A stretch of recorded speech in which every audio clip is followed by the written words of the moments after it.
This video is just a quick breakdown and parts list of this 53 mile per hour capable Honda Ruckus. Just a quick little history on the bike. I got it in 2017. It's a 2014 model Honda Ruckus. When I got it, it had around 1,700 miles on it. I kept it stock for a while. It was actually stolen from me in 2018, and I actually lost the bike for 2 years after that. Once I got it back, that's when I started putting some aftermarket parts on it. The bike is at its stock height. It's not stretched or anything like that. It's not lowered. Most of the parts that are on it are from the NCY part list. To start off, I do have a NCY CDI. You can see that red box down in there. It's where the CDI box is located. That does advance the timing a bit and removes the 8,500 RPM rev limiter. Right now it revs out to around 10,000 RPMs, which is fairly high. You're, basically floating the valves at 10,000 RPMs, but it runs awesome, even though it's got almost 12,000 miles on it now. Stock 50cc Get engine on it.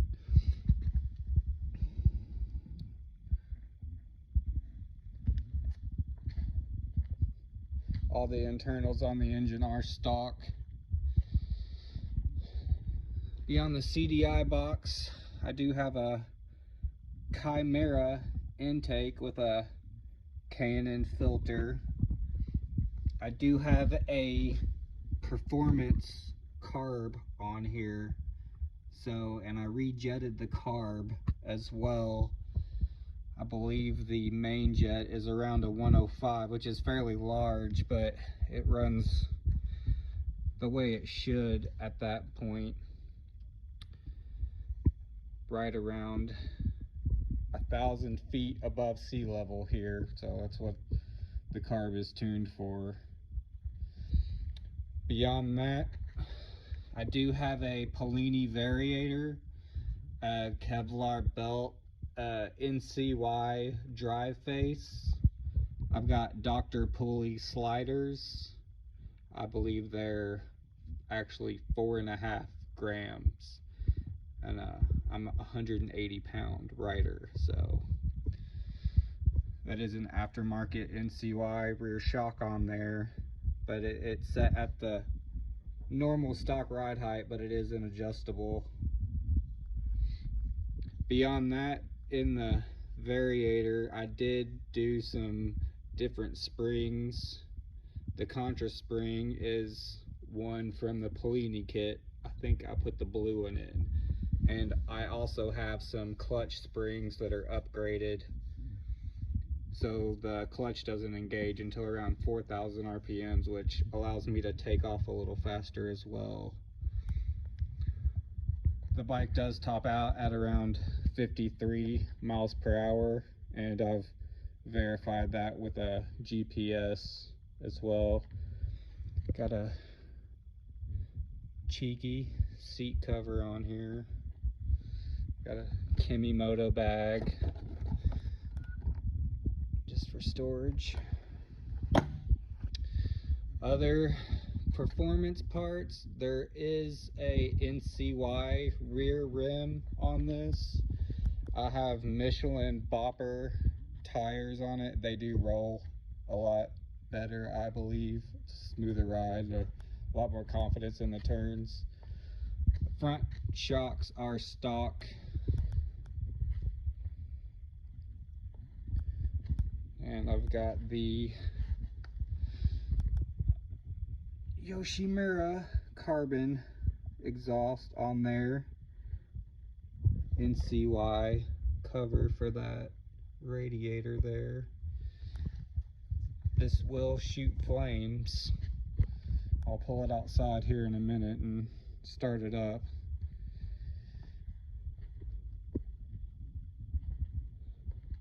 very dependable. The only thing that I can say that I might have lost with reliability and doing some wiring myself, which all of the aftermarket stuff, all of the work I did myself, so it's very easy to work on. But one thing I will say is I do have to use the kickstart every once in a while. It just, for whatever reason, and I've gone through the ignition, but sometimes the push start won't work, but that's very rare. It's nice to have the kickstart for that reason. We've got some different filters on there for the airbox delete system. You have to plug some vacuum lines, and these are outgoing filters. The pressure control valve there has got a filter on it. Stock brakes. Everything else is basically stock, except I did chop the signals from the high up spot and remounted them lower near the lights, which just cleans the lines up if you ask me.